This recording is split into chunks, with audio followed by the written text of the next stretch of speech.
শুভ সন্ধ্যা। কেমন আছেন সবাই? আশা করি ভালোই আছেন। আবার গরম পড়েছে, তীব্র গরম। এই গরমের দাবদাহে আমরা সবাই একবারে অতিষ্ঠ হয়ে পড়ছি, কিন্তু তারপরেও আপনাদের জন্য নিয়ে এসেছি একটি ভালো লাগার রেসিপি।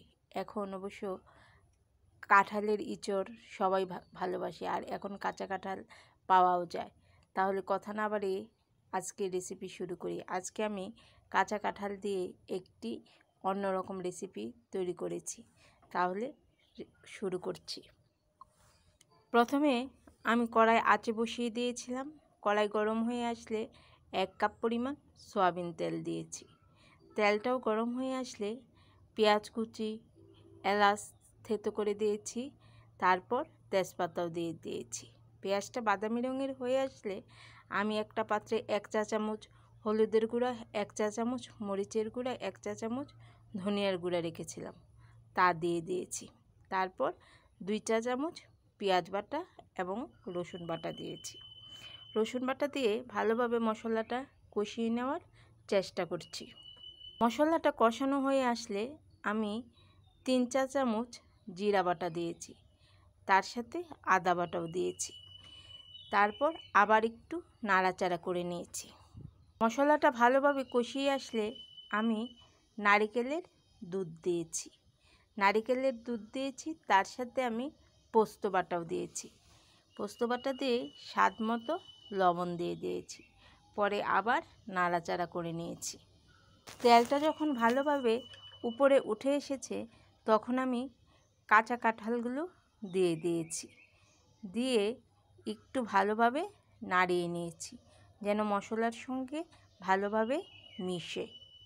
আমি অবশ্য কাঁচা কাঁঠাল একটু ভাপ দিইনি, এভাবেই রান্না করেছি।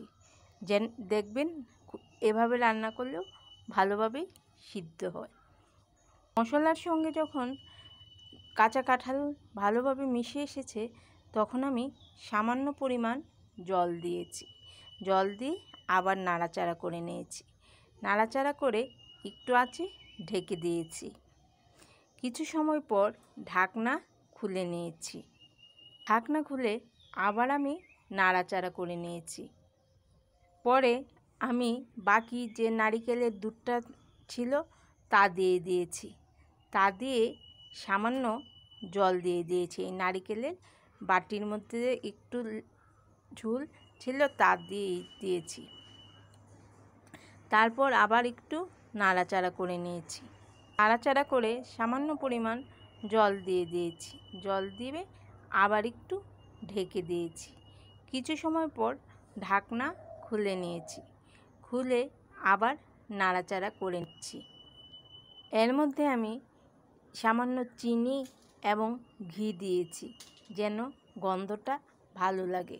তারপর যখন ভালোভাবে সিদ্ধ হয়ে মশলার সঙ্গে যখন মাখো মাখো হয়ে এসেছে তখন আমি নামিয়ে নেব, তার জন্য অপেক্ষা করছি। যখন ভালোভাবে সিদ্ধ হয়ে এসেছে এবং মশলাগুলো যখন মাখো মাখো হয়ে এসেছে তখন আমি নামিয়ে নিয়েছি। তারপর গরম ভাতের সঙ্গে পরিবেশন করেছি। চাইলে আপনারা রুটি, লুচি, পরোটার সঙ্গেও খেয়ে দেখতে পারেন। আশা করি ভালো লাগবে। আমার তো ভালো লেগেছে এবং আমার পরিবারেরও ভালো লেগেছে। যদি ভালো লেগে থাকে তাহলে অবশ্যই কমেন্ট লিখবেন, অপেক্ষায় রইলাম। আর একবার আমার মতো রান্না বাসায় করেই দেখুন না, আশা করি সবারই ভালো লাগবে। আবারও বলছি, যদি ভালো লেগে থাকে তাহলে অবশ্যই কমেন্ট লিখবেন এবং আমার জন্য দোয়া করবেন। আমি যেন আপনাদের সঙ্গে প্রতিদিনই নিত্য নতুন রেসিপি নিয়ে হাজির হতে পারি এবং আপনাদের সঙ্গে আড্ডা দিতে পারি। আমার তো খুব ইচ্ছে আপনাদের সঙ্গে কথা বলতে, কিন্তু আপনাদের কি ইচ্ছে করে না আমার সঙ্গে কথা বলার জন্য?